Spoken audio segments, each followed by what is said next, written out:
The emergency council chamber of the Galactic Alliance buzzed with panic. Representatives from dozens of species filled the circular hall, their various forms of communication creating a symphony of distress. Ambassador Zyexthala of the Crystalline Confederation stood at the central podium, her translucent body flickering with stress patterns that even other species could recognize as fear. "The Void Swarm has consumed the Outer Rim," she announced, her voice carrying through the universal translators with crystalline clarity. 17 systems have gone dark in the past cycle. Our combined fleets cannot match their numbers. Murmurs of despair rippled through the chamber. The reptilian hegemony's representative, General Sarkin, rose from his heated bench. His scaled hide glistened under the artificial sunlight that kept the diverse species comfortable. "Our battle reports confirm the ambassador's words. The swarm ships appear from nowhere, consume everything in their path, and vanish before reinforcements arrive. They leave nothing behind. No planets, no asteroids, not even cosmic dust." Elder Moon Whisper of the Ethereal Collective drifted forward, her gaseous form shimmering in the chamber's atmosphere processors. "The ancient prophecies speak of such a darkness, a hunger that devours light itself. But they also speak of salvation from an unexpected source." "Prophecies will not save us," snarled Commander Brackthal of the Orcish war clans. His massive frame dominated his section of the chamber, scarred green skin telling stories of countless battles. "We need weapons, ships, soldiers. The swarm's bioships reproduce faster than we can destroy them." Ambassador Zyexthala's crystalline form dimmed with sorrow. "Our greatest scientists estimate we have perhaps 50 cycles before the swarm reaches the core worlds. The inner systems, including our capital, would fall within another 20 cycles after that." The chamber fell silent except for the hum of life support systems maintaining the complex environmental needs of the gathered species. Each representative knew what those numbers meant. The end of galactic civilization as they knew it. "What are the old weapons?" asked synthesized voice of many, the collective representative of the hive worlds. Their mechanical body translated the unified thoughts of billions of drone minds into audible speech. "The precursor artifacts? The reality-bending technologies of the first ones." General Sarkin shook his massive head. "We have tried everything. The quantum disruptors barely scratch their hull adaptive armor. The temporal weapons create causality loops that the swarm somehow navigates around. Even our most powerful planet crackers only slow them down." Dr. Veltar of the Academic Consortium, her 4 eyes blinking in sequence, pulled up holographic displays. Her insectoid features remained impassive as she presented the data. "The mathematical models are conclusive. With our current rate of fleet production and the swarm's exponential growth, we face certain extinction. Unless we discover new technology or receive outside assistance, this war cannot be won." "Outside assistance?" Braktul laughed bitterly. "From where? Every known civilization is either part of this alliance, has already fallen to the swarm, or lacks the capability to make a difference." Elder Moonwhisper's form pulsed with an ethereal glow. "Not every civilization, Commander. The ancient records speak of others. Those who chose isolation, who withdrew from galactic affairs so completely that we forgot they existed. Myths and legends," dismissed Ambassador Zyexthala. "We need practical solutions." "Perhaps," the Elder replied mysteriously. "But consider this. Our records of the galaxy's history contain gaps. Unexplained victories against impossible odds. Technologies that appeared suddenly and then vanished. Entire wars that ended abruptly without clear explanation." The chamber erupted in dozens of different forms of agitated communication. The universal translators struggled to keep up with the overlapping conversations. Some species called for immediate evacuation protocols. Others demanded final, desperate assaults against the swarm. A few suggested surrender, though none could explain how one surrendered to an entity that consumed everything. Through the chaos, a junior aide rushed to Ambassador Zyexthala's side. The young crystalline whispered urgently, causing the ambassador's form to flare with surprise. She raised a melodic tone that cut through the noise, calling for attention. "I have just received a priority transmission from the Deep Space Monitoring Station at the edge of the Helix Nebula," she announced. They report detecting massive energy signatures moving through hyperspace. The readings are unlike anything in our databases. Dr. Veltar's antennae twitched with scientific curiosity. What kind of energy signatures? The ambassador consulted her aide's datapad. The station reports detecting organized formations of unknown vessels. The energy output suggests massive ships, far larger than our dreadnoughts. But the technology patterns are completely foreign. Another faction of the swarm? Asked General Sarkin grimly. Unknown. But there's more. The transmission includes astronomical data that suggests these vessels are moving faster than our fastest ships. Not just faster, impossibly fast. The readings suggest they're using some form of space-time manipulation we don't understand. Commander Brackthal stood, his massive frame imposing. If they're hostile, we're finished. If they're neutral, they might flee the swarm like cowards. But if they're friendly, he paused, a rare moment of hope crossing his scarred features. Elder Moonwhisper's gaseous form swirled with anticipation. The prophecies speak of warriors from the dark between stars, those who mastered the void itself and turned it into their domain. Perhaps we are witnessing the fulfillment of ancient words. Or perhaps we're about to be caught between two unstoppable forces, muttered synthesized voice of many. The swarm from one direction, unknown aliens from another. Ambassador HFY received another urgent communication. Her crystalline body flared bright with shock. The Deep Space Station has updated their report. The unknown fleet has altered course. They are heading directly for the last known position of the Void Swarm's advanced forces. The implications hit the chamber like a shockwave. Every representative understood what this meant. Either these mysterious newcomers were about to join forces with the swarm, or they were preparing for conflict. Given the timing and trajectory, most hope for the latter. Dr. Veltar rapidly calculated vectors and trajectories. At their current speed, first contact between the unknown fleet and the swarm will occur in approximately 72 hours. The engagement will take place near the Meridian system. General Sarkin was already activating his command protocols. I'm ordering all available reconnaissance units to the area. If a battle occurs, we need intelligence on both forces' capabilities. Agreed, said Ambassador HFY. But we must also prepare for all possibilities. If the newcomers defeat the swarm, we may gain powerful allies. If they lose, we'll face an enemy that consumed our potential saviors. If they join the swarm, she didn't need to finish the sentence. The emergency session continued through several cycles as representatives contacted their home governments and military commanders prepared for various scenarios. Throughout it all, one question dominated every mind. Who were these mysterious arrivals, and would they prove to be salvation or damnation? As the Council debated evacuation routes and final defensive strategies, deep space monitoring stations across the galaxy picked up similar readings. The unknown fleet was massive, organized, and moving with purpose through the void. Their energy signatures suggested technology that operated on principles the Alliance didn't understand. In the depths of space, far from the political chambers and military headquarters, something stirred. Forces that had remained hidden for millennia began to move. Ancient protocols were activated. Long-dormant systems came online.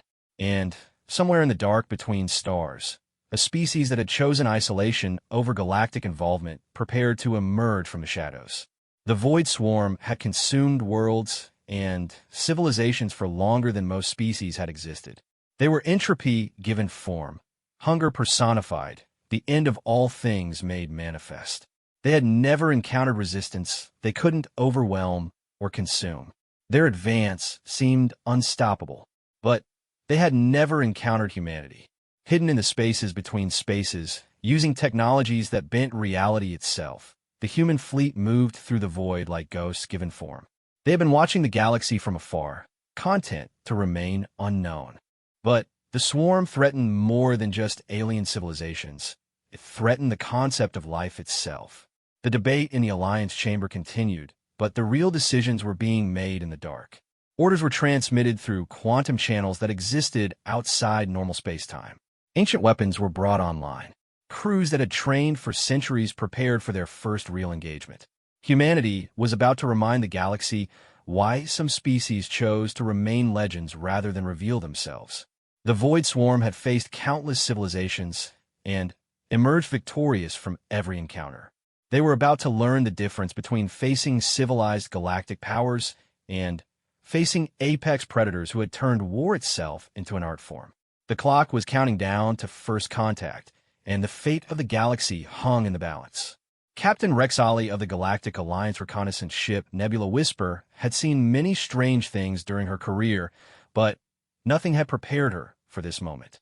Her ship's sensors were screaming with readings that shouldn't exist, detecting energy patterns that violated several fundamental laws of physics, as she understood them. "Captain," called out Lieutenant Voron from the sensor station, his four manipulator arms dancing across the controls. "The unknown fleet has dropped out of hyperspace at the edge of the Meridian system. I'm counting by the ancient ones. I'm counting over 3,000 vessels." Rexali's scales shifted color with surprise.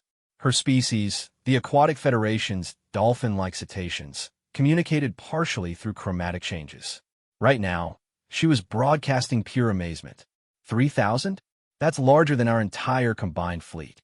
"There's more, Captain," Voron continued, his voice tight with disbelief. "The energy signatures suggest these aren't just any vessels. The largest ones are reading at over 50 kilometers in length. Some of the energy patterns are so intense, they're causing spatial distortions." On the main view screen, the long-range sensors painted a picture that defied belief. The mysterious fleet hadn't just arrived. They had materialized in perfect formation. Massive dreadnoughts formed the core, surrounded by smaller but equally imposing cruisers and destroyers. Fighter craft swarmed around the larger vessels like protective insects, their movements precise and coordinated. "Any response to our communication attempts?" Rexali asked. Communications Officer Thelena, her crystalline structure refracting the bridge lighting into rainbow patterns, shook her head. "Nothing, Captain. But they're not jamming us either. It's as if they're simply choosing not to respond." Rexali studied the tactical display. In her 15 cycles of service, she had never seen such perfect military formation. Every ship held its position with mathematical precision, creating overlapping fields of fire that could engage threats from any direction. Whoever these newcomers were, they understood warfare at a level that impressed even her military-trained mind. "Captain." The urgent call came from sensor operator GIX Tau, whose insectoid form was practically vibrating with excitement, detecting massive energy buildups throughout the swarm's biofleet. "They're moving to engage." The Void Swarm's response was immediate and terrifying. Bioships the size of asteroids began emerging from hyperspace, their organic hulls pulsing with dark energy. Unlike the precise formations of the unknown fleet, the swarm moved like a living organism, with smaller vessels surrounding the larger ones in patterns that suggested predatory, hunting behavior. "Recording everything," Rexali ordered. "Command needs to see this, whatever happens." The two fleets faced each other across the void, and for a moment, space itself seemed to hold its breath. The swarm's bioships writhed and pulsed, their organic weapons charging with energy that made nearby asteroids wither and crumble. The unknown fleet remained motionless, their dark hulls reflecting starlight in ways that suggested armor materials beyond current galactic understanding. Then, without warning, the unknown fleet acted. It wasn't like any battle the Alliance reconnaissance team had ever witnessed. The mysterious ships didn't fire traditional energy weapons or launch conventional missiles. Instead, reality itself seemed to bend around them. Space-time twisted, creating corridors through which devastating beams of pure physics traveled faster than light itself. "By all the gods of all the worlds," whispered Voron, his voice filled with religious awe. "They're weaponizing the fundamental forces of the universe." The first volley hit the swarm's leading bioships with effects that defied description. The alien vessels didn't simply explode. They ceased to exist in local space-time, creating voids that other swarm ships were pulled into by gravitational forces that shouldn't exist. But the Void Swarm was not defenseless. Their bioships began firing back with weapons that consumed light itself, creating expanding bubbles of absolute darkness that devoured everything they touched. These weren't mere energy weapons. They were manifestations of entropy designed to accelerate the heat death of whatever they struck. The unknown fleet's response was immediate and devastating. Their smaller vessels, which had seemed like mere escorts, suddenly revealed themselves as something far more dangerous. They moved through space in patterns that ignored inertia, accelerating and turning in ways that should have reduced their crews to organic paste. "Captain," Thelana reported, her crystalline voice cracking with strain, "I'm detecting gravitational waves from the battlefield. Whatever they're using for propulsion, it's manipulating space-time itself." Rexali watched in fascination as the battle unfolded. The mysterious fleet's fighters moved like they were dancing, weaving between the swarm's entropy weapons while delivering precise strikes that crippled bioships 10 times their size. Their larger vessels hung back, providing supporting fire that seemed to bend the laws of physics with each shot. "Are you recording their communication protocols?" she asked. "That's just it, Captain," Thelana replied. "They're not communicating through any channels we can detect. No radio waves, no quantum entanglement, no subspace transmissions. Yet their coordination is perfect." The battle raged for hours, and, slowly, impossibly, the tide began to turn. The Void Swarm, which had consumed entire star systems without meaningful resistance, was being systematically destroyed. Each wave of bioships was met with precise, overwhelming force that neutralized the swarm's adaptive capabilities. "Captain, we're receiving a priority transmission from Alliance Command," announced Thelana. Ambassador Vexthala's image appeared on the screen, her crystalline form flickering with urgency. "Captain Rexali, report your status immediately." "We're maintaining safe distance and observing the engagement," Rexali replied. "Ambassador, what we're witnessing changes everything. The unknown fleet is systematically defeating the Void Swarm using technology we don't understand." "Explain," the ambassador demanded. Rexali gestured to her tactical officer, who transmitted the raw sensor data. Even through the communication link, she could see the ambassador's form flare with shock as the information was processed. "This is impossible," the ambassador whispered. "Our scientists said the swarm couldn't be defeated with conventional tactics." "These aren't conventional tactics," Rexali replied grimly. "These beings are fighting on a level beyond our current understanding. They're not just using advanced technology. They're manipulating the fundamental structure of reality itself." As they spoke, the final phase of the battle began. The swarm's command bioships, massive entities that had directed the consumption of countless worlds, finally joined the engagement. These creatures were the size of small moons, their organic weapons capable of cracking planets. The unknown fleet's response was swift and decisive. Their largest vessels, which had remained in reserve, finally revealed their true capability. Energy patterns that registered as small suns began building along their hulls, and space itself began to ripple around them. "All ships, emergency retreat," Rexali ordered. "Whatever they're about to do, we don't want to be anywhere near it." The Nebula Whisper and other reconnaissance vessels pulled back to a safe distance, just as the mysterious fleet unleashed their final weapon. It wasn't a beam or a projectile. It was a wave of altered space-time that expanded outward at light speed. Everything the wave touched changed. The swarm's bioships didn't just die. They were unmade on a quantum level, their very atoms reorganized in a harmless cosmic dust. The effect was so complete that not even debris remained. Within minutes, a biofleet that had threatened the entire galaxy was simply gone. The void where the battle had raged was now empty, except for the mysterious vessels floating in perfect formation. "Captain," Voron called out, his voice filled with wonder, "I'm detecting movement in the unknown fleet. Several ships are breaking formation and heading in our direction." Rexali felt her scales shift to defensive patterns. "Maintain course and speed. Continue recording. If they mean us harm, running won't help." 3 of the smaller vessels approached, their hulls dark and sleek, designed in ways that suggested both beauty and lethality. As they drew closer, the Nebula Whisper's sensors began picking up finer details that made Rexali's mind reel. "Captain," Thelana announced, "we're receiving a transmission. They're using our communication protocols, but the signal is incredibly clean. It's as if they've analyzed our entire technological base in minutes." "Put it through," Rexali ordered. The view screen flickered, and for the first time, the reconnaissance crew saw the face of their mysterious saviors.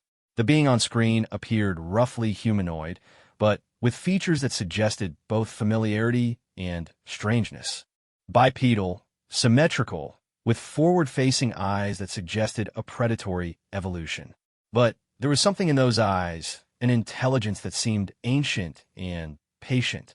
"Greetings," the being said, speaking in perfectly accented Galactic standard. "I am Commander Sarah Chun of the Terran Defense Force vessel, Righteous Fury. We have been monitoring your galaxy situation and have come to offer assistance." Rexali struggled to find her voice. "Terran? We have no records of your species or civilization." Commander Chin smiled, an expression that seemed both friendly and slightly predatory. "That was intentional. We've been watching from beyond the galactic rim for quite some time. When the Void Swarm began its consumption spree, we decided it was time to intervene." "How did you defeat them so completely?" Rexali asked. "Our greatest weapons barely slowed them down. The swarm preys on civilizations that follow conventional technological development," Chin explained. "They've learned to adapt to energy weapons, kinetic projectiles, and even exotic matter manipulation. But they've never faced adversaries who learned to weaponize the underlying mathematical principles that govern reality itself." The implications of Chin's words hit Rexali like a physical blow. These humans, Terrans, had somehow advanced beyond conventional physics into realms of science that the Alliance had only theorized about. "We would very much like to open diplomatic relations with your Alliance," Chin continued. "The swarm was just one threat among many in this universe. Perhaps it's time we stopped hiding in the dark between stars and started working together to protect life itself." Rexali transmitted the conversation in real time to Alliance Command, knowing that her sensor logs and this first contact would change the course of galactic history. Humanity had revealed itself, and nothing would ever be the same. The Grand Assembly Hall of the Galactic Alliance had never hosted a more momentous occasion. Representatives from every member species packed the massive chamber, while billions more watched through quantum-transmitted feeds across the galaxy. The air itself seemed to vibrate with anticipation and nervous energy as diplomats, scientists, and military leaders waited for humanity's first formal address to galactic civilization. Admiral Sarah Chun stood at the central podium, her presence commanding the attention of beings who had lived for centuries. She wore a simple black uniform with minimal insignia, yet something about her bearing suggested authority earned through trials that none of the assembled beings could imagine. Her eyes, a clear blue that seemed to contain depths of experience, surveyed the gathering with patience and careful assessment.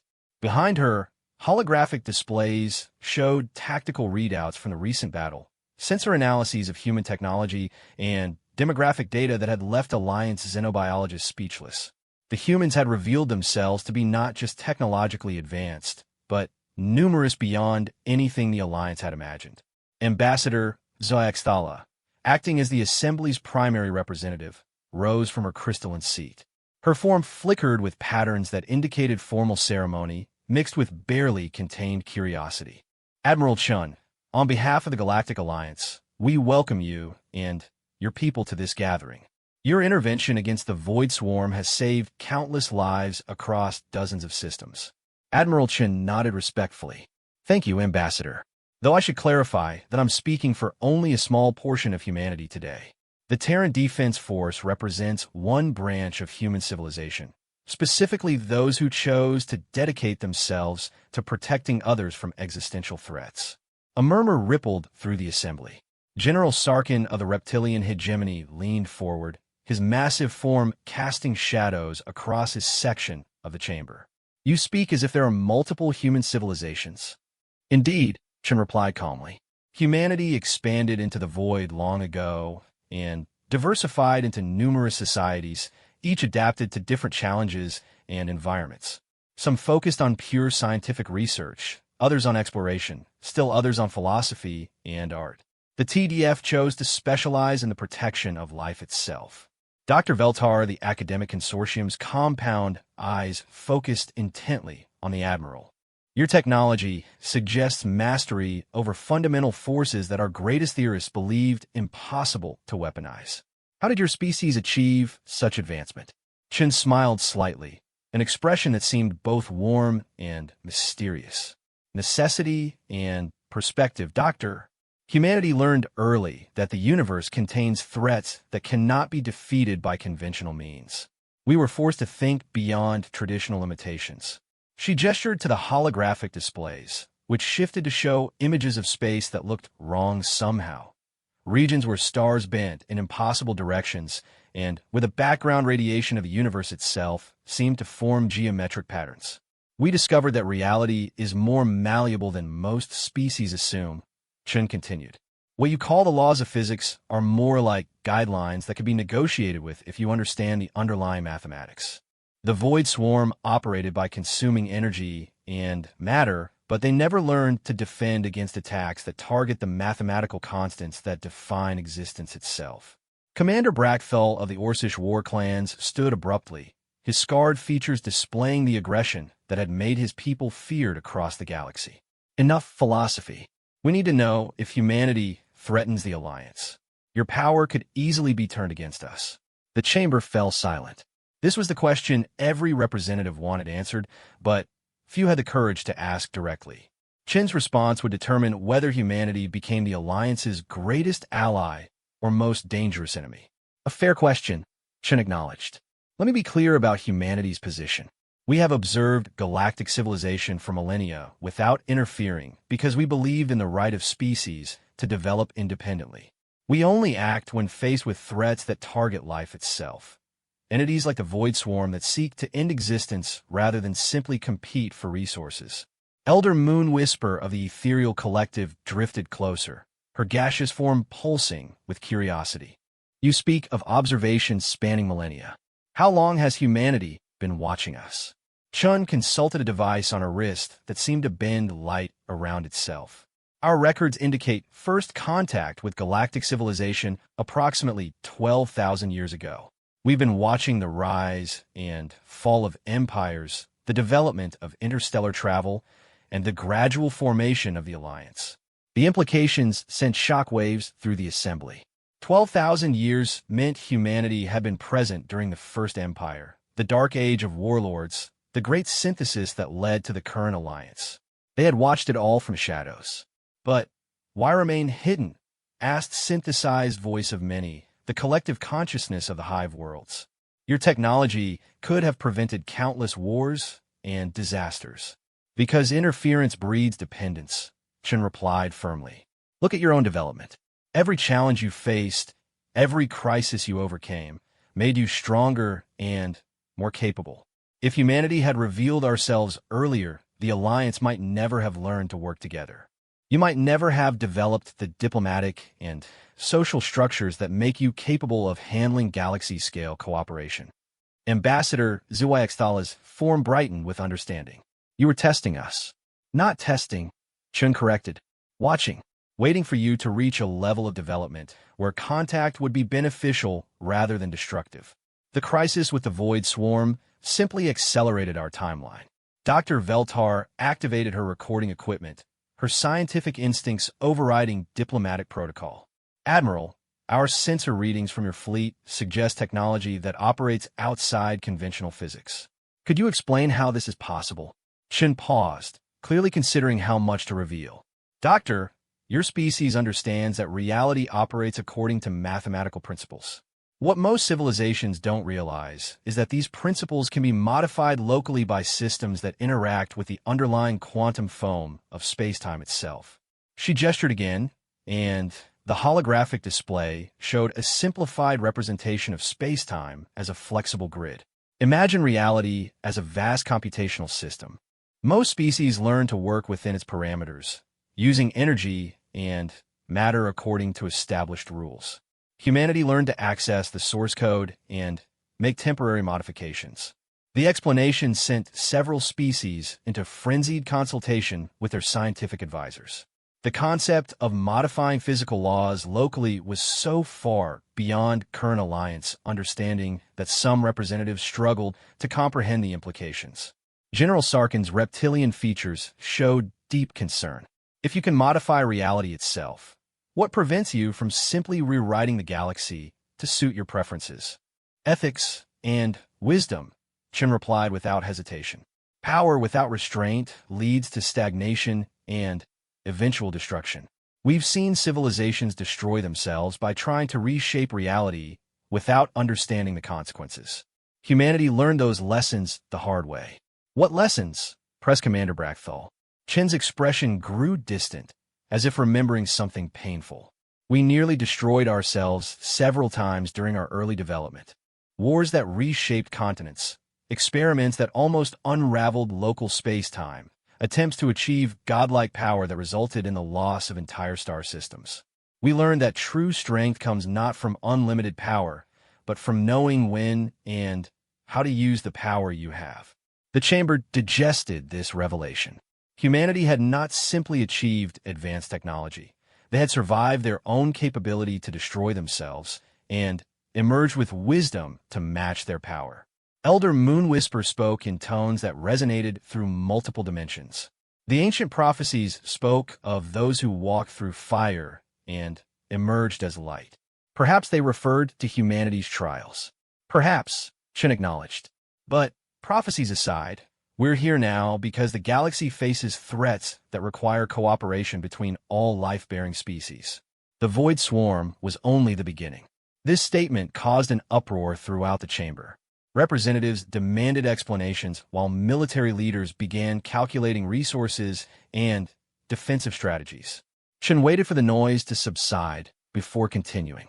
The universe is vast and old, she explained. Life is precious precisely because it's rare and fragile. But there are entities and forces that view life as either irrelevant or actively harmful. Some are natural phenomena, cosmic-scale processes that randomly sterilize regions of space. Others are deliberate threats created by civilizations that followed different developmental paths. Ambassador Zexthala's crystalline form dimmed with worry. You speak of threats beyond the Void Swarm. How many? Our long-range sensors have identified at least 6 major existential threats currently approaching this galaxy from various directions, Chen replied matter-of-factly. Some won't arrive for thousands of years. Others could appear within decades. All of them exceed the Void Swarm in either power or destructive capability. The silence that followed was absolute. Even the chamber's environmental systems seemed to quiet as the implications sank in. The Alliance had barely survived one existential crisis, and now they learned that others were coming. However, Chun continued, humanity doesn't face these threats alone anymore. The Alliance has proven itself capable of cooperation and growth under pressure. Combined with human technology and experience, we believe this galaxy can not only survive but thrive. Dr. Veltar spoke up, her voice tight with scientific excitement despite the grim circumstances. You're proposing a formal alliance between humanity and the Galactic Alliance? We're proposing something more comprehensive, Chen replied. A galactic defense network that combines human technological capability with Alliance diplomatic and organizational structures. Shared research, joint military commands, and most importantly, mutual trust built through common purpose. Commander Brackthal's aggressive stance softened slightly. What do humans gain from such an arrangement? You clearly don't need our protection. Chun smiled, and, for the first time, her expression showed genuine warmth. Commander, humanity has been alone in the dark between stars for millennia. We've achieved great things, but we've paid a price in isolation. The Alliance offers something we cannot create through technology, community, diversity of thought, and the reminder that we're all part of something larger than ourselves. The Admiral's words resonated through the chamber as representatives began to understand that humanity's offer came not from a position of superiority, but from a recognition of mutual need. The most powerful species in galactic history was asking not to be worshipped or feared, but to be accepted as partners in the defense of life itself. The real negotiations were just beginning, but already the course of galactic history was changing. Humanity had emerged from the shadows, and the universe would never be the same. 3 months after first contact, the transformation of the galaxy was already visible from space.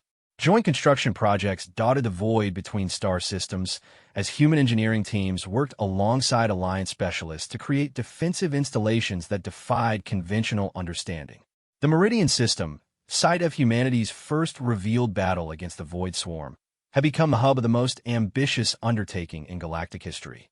Commander Elena Vasquez stood on the observation deck of the newly constructed Meridian station, watching as massive human factory ships worked in perfect coordination with Alliance industrial vessels.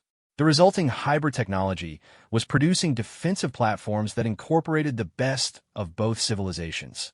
Alliance durability and adaptability combined with human reality manipulation capabilities.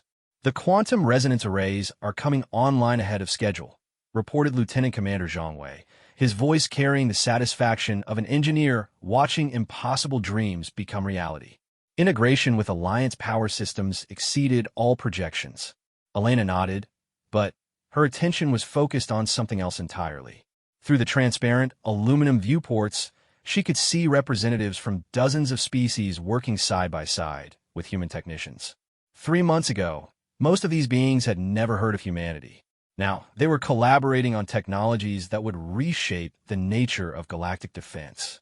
Commander, called out Dr. Priya Sharma from the science station. We're receiving priority communication from the outer sensor grid. Something's coming. Elena's expression immediately shifted to combat readiness. The early warning system was one of humanity's first gifts to the Alliance, a network of sensors that extended far beyond the galactic rim, capable of detecting threats long before they reached inhabited systems. What kind of something? Elena asked, moving to the tactical display. Multiple contacts, moving at relativistic speeds through intergalactic space, Dr. Sharma replied, her fingers dancing over controls that blended human interface design with Alliance ergonomic principles. Energy signatures are consistent with constructed vessels rather than natural phenomena. The main display shifted to show a three-dimensional representation of the galaxy's edge. Red dots indicated the approaching contacts, and their trajectory painted a clear picture. Whatever was coming was headed directly for the galaxy's most densely populated regions. Analysis suggests approximately 50,000 vessels, Dr. Sharma continued, her voice tight with concentration. Size classification ranges from frigate equivalent to by the ancestors. Some of these readings suggest vessels larger than our dreadnoughts. Elena activated the emergency protocols that had been established during the first joint planning sessions. Within minutes, communication channels opened to Alliance Command, Terran Defense Force Headquarters, and military leaders across the galaxy. Admiral Chen's image appeared on the primary screen, her calm demeanor immediately helping to center Elena's thoughts. Status report, Commander. Admiral, we have multiple contacts approaching from galactic coordinates 77 Alpha. Analysis suggests a constructed fleet of significant size and capability. Estimated arrival at outer systems in approximately 72 hours. Understood. I'm dispatching reinforcements to your position and alerting all Alliance defense forces.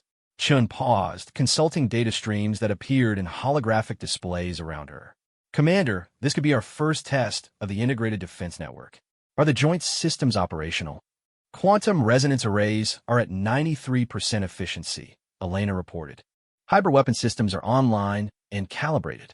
Alliance crews have completed integration training with human technology. On secondary screens, Elena could see similar reports coming in from defense stations across the galaxy. The crash program to integrate human and Alliance capabilities was about to face its first real trial. Ambassador Ixtala's crystalline form materialized in the communication array, her usual diplomatic composure strained with worry. Admiral Chun, we're receiving reports of panic in several outer rim systems. The population remembers the Void Swarm's approach and fears the worst. Understandable, Chun replied. Commander Vasquez, begin broadcasting on all Alliance frequencies. Explain that we're prepared this time and that evacuation protocols are precautionary only.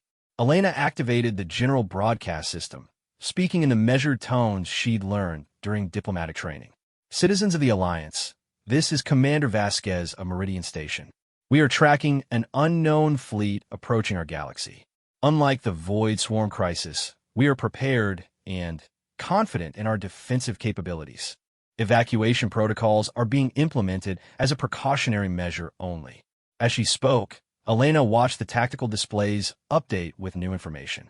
Human deep space sensors were providing detail that Alliance technology alone could never have achieved.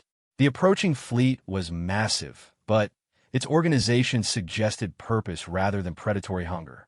"Admiral," Dr. Sharma called out, "detailed analysis of the approaching vessels is complete.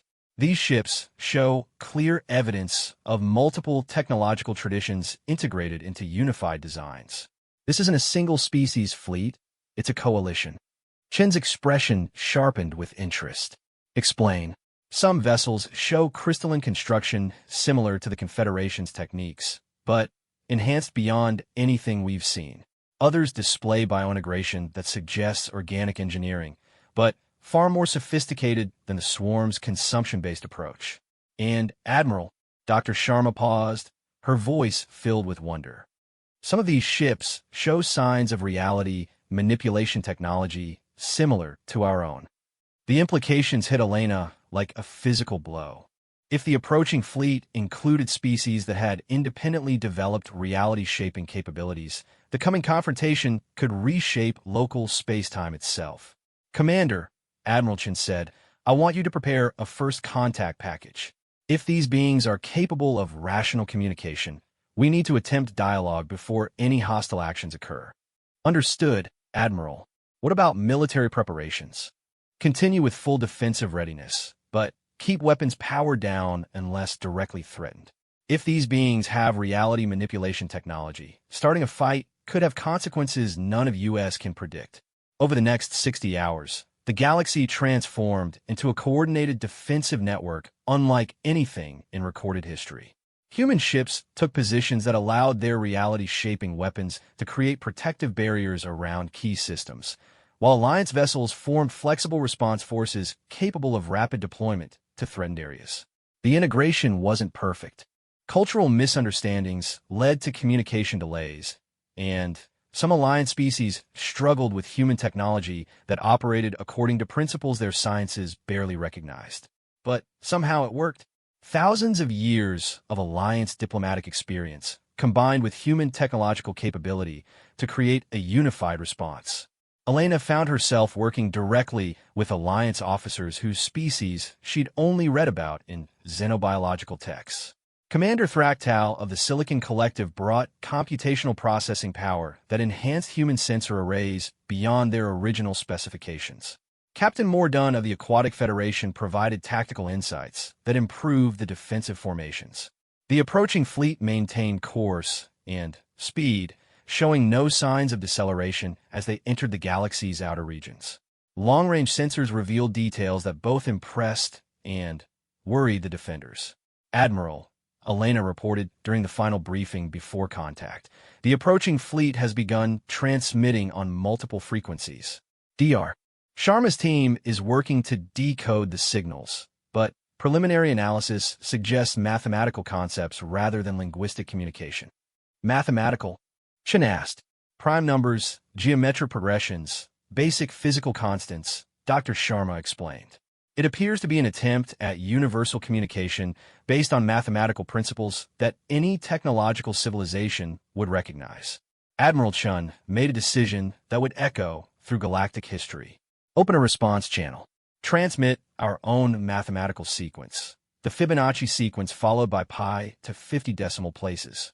If they're trying to establish communication protocols, we should respond appropriately." The response was immediate and dramatic. The approaching fleet altered course slightly, heading for the Meridian system, the strongest point in the galaxy's new defensive network. But their transmissions changed from simple mathematics to more complex concepts: stellar engineering principles, space-time manipulation equations, and, most surprisingly, what appeared to be diplomatic protocols. "They're asking for parley," Dr. Sharma announced, her voice filled with amazement. These signals contain clear references to peaceful contact procedures and requests for formal communication.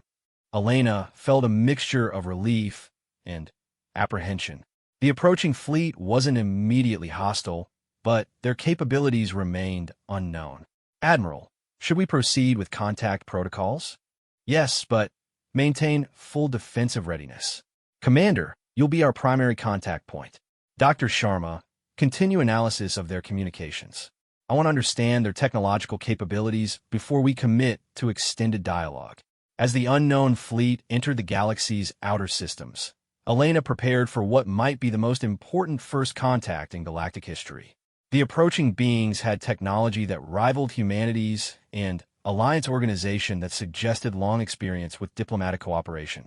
They represented either the galaxy's salvation in the face of future threats or a challenge that would test the new human-alliance partnership to its limits.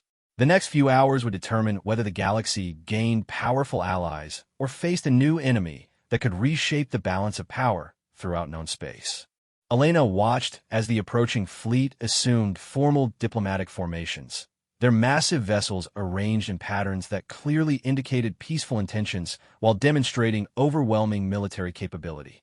Humanity and the Alliance were about to discover that they weren't the only ones who had learned to work together in the face of cosmic threats. The universe, it seemed, was full of coalitions forged by necessity and strengthened by mutual respect. The question now was whether these different groups could unite in common cause, or whether the galaxy would become a battlefield between different concepts of civilization itself. The communication arrays activated, and first contact with the unknown coalition began. Elena took a deep breath and opened the channel that would change the course of galactic history once again. The main conference chamber of Meridian Station had been hastily modified to accommodate the most diverse gathering of intelligent life in galactic history. Atmospheric processors worked overtime to maintain environmental conditions suitable for multiple species, while universal translators struggled with languages that operated on principles ranging from chromatic shifts to quantum entanglement patterns. Admiral Chun stood beside Commander Vasquez, both studying the holographic representation of their visitors with fascination and careful assessment. The beings who had emerged from the unknown fleet defied easy categorization, representing technological evolution that had taken radically different paths from anything in Alliance records. The lead representative introduced themselves through a translation matrix that converted their natural electromagnetic communication into audible speech. I am Nexus Prime 7 Ascending, speaking for the Convergence Coalition. We come seeking alliance against the approaching darkness. The being's physical form was difficult to process, a shifting combination of crystalline matrices, organic neural networks, and what appeared to be controlled plasma fields. They had clearly transcended traditional biological limitations while maintaining individual consciousness.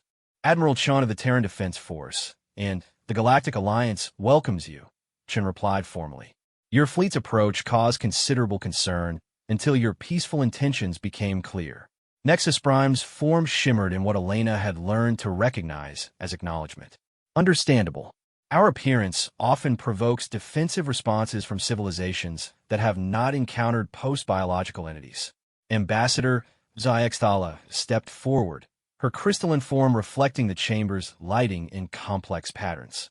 You mentioned approaching darkness. Are you referring to threats similar to the Void Swarm?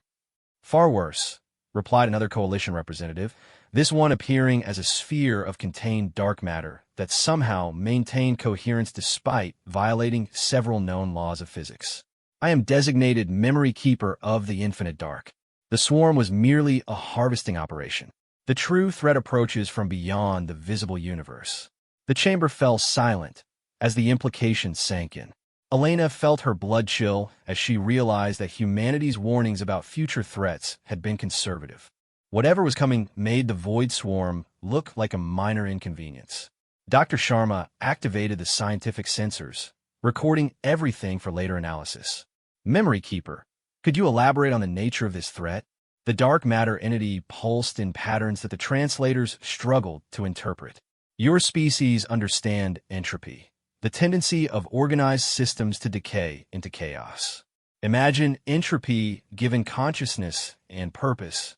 Imagine it learning to accelerate its own advance, teaching itself to consume not just matter and energy, but the mathematical principles that allow reality to exist coherently.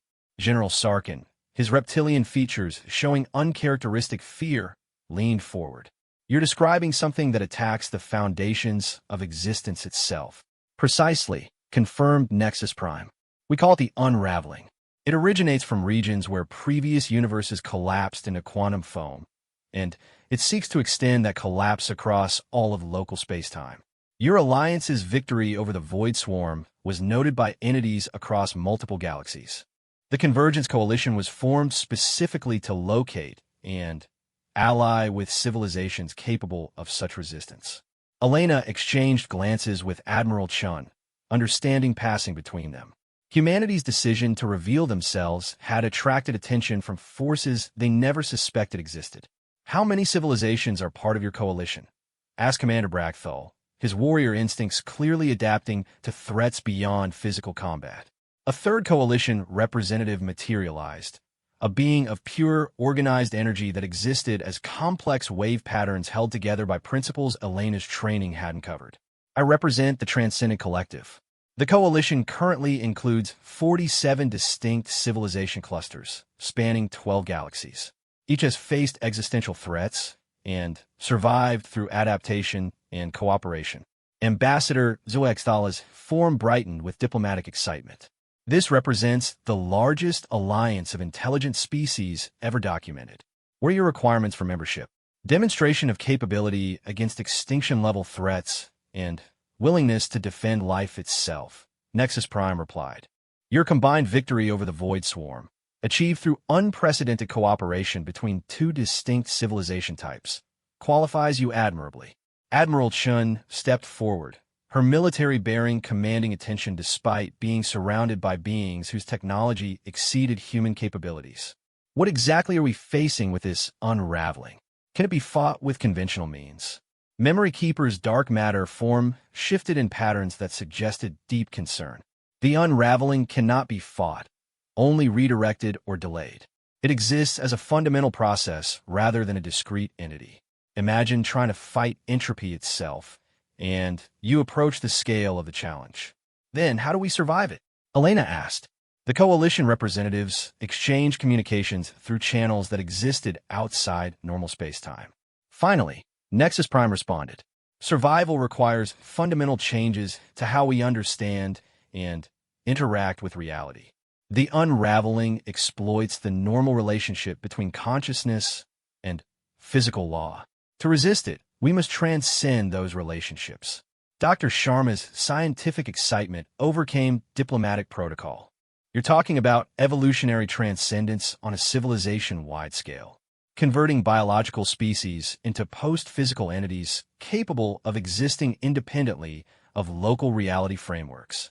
Partially correct, confirm the energy being, but not conversion integration. The strength of biological civilization lies in its adaptability and creative problem-solving. Post-physical existence offers power and permanence. The optimal solution combines both approaches. Elena felt the weight of galactic history pressing down on her. The choice facing the Alliance wasn't just about military alliance. It was about the fundamental future of their species. What would this integration involve? Admiral Chen asked. Nexus Prime's form brightened. Each species would maintain its essential characteristics while gaining access to reality manipulation technologies far beyond current human capabilities. Think of it as evolution guided by wisdom rather than random chance. Elder Moon Whisper of the ethereal collective drifted closer, her gaseous form pulsing with anticipation. The ancient prophecies spoke of such transformation. Consciousness elevated beyond physical limitation, yet remaining connected to the spark of creation. Prophecies often contain truth expressed through limited understanding. Agreed, Memory Keeper. Your species' development has been monitored by entities far older than current galactic civilization. The patterns you follow suggest readiness for transcendence. Commander Brackthal's aggressive nature asserted itself. And if we refuse? If we prefer to remain as we are? The coalition representatives communicated again before Nexus Prime answered. Choice remains paramount. Forced evolution leads to stagnation and eventual destruction. But understand, the unraveling approaches whether you transcend or not. Current estimates suggest arrival in this galaxy within 50 standard years.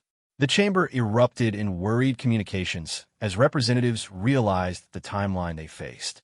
50 years seemed like a long time, but for civilizations that planned in centuries, it was barely enough time to prepare for normal threats, let alone existential transformation.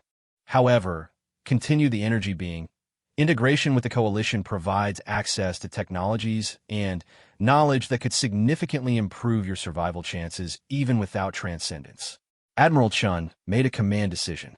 We need time to consult with our governments and peoples.